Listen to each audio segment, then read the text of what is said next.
spirituality or healing is about unlearning things. You don't have to learn to be healed. You don't have to learn to be confident. You don't have to learn to be happy. It's already our true state of being, which is here that we're born with from creation. And through birth and all of our life experiences in childhood and just life, we add layers of shame, guilt, trauma, anger, frustration. So to add layers of what we think is real, right? So if you have a fear, something traumatic happens, there's a fear ingrained in you now, and that is more real to you than trust and safety and faith.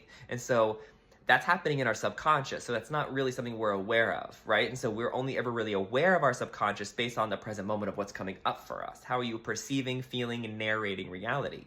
That's your subconscious belief, right? So it could be as small as sitting in traffic and you're frustrated. What's happening is you have anger in you and you're using the outside world to blame and be justified in expressing it. And you're using traffic to do so. You use a lot of different forms to get that feeling. It doesn't matter about the form.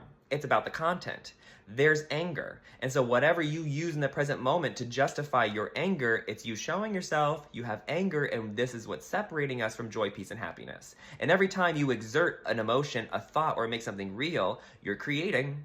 So that means in moments where we're triggered and we let anger out, we're creating more of that because we keep reinforcing it. Now, if we intercept it and forgive it and detach and let it go, we're no longer creating the anger anymore.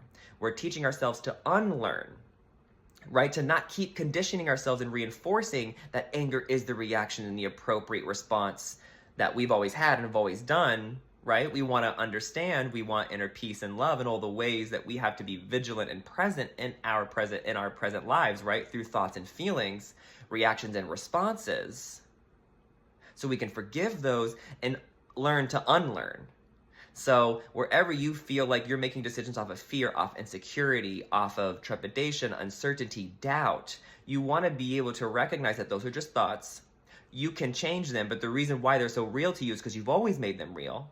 So they are the truth to you. So now we're trying to embark on exiting familiarity into unfamiliar territory. So that's where you're going to have another layer of fear because the ego doesn't want to change because your psyche only knows one thing in one regard. So it takes time, many layers of meeting in multiple situations, moment to moment, right? In your life, in the present moment. Many present moments are showing you guilt and shame and anger in you, and we have to meet all of them to unlearn that is no longer the truth to us and no longer the psyche or the pattern or the conditioning we want to have, so we can let go of perceiving life like that and perceive life through a lightness and a peaceful lens, so then we don't always take ourselves out of the joy, happiness, and peace that's inside of us.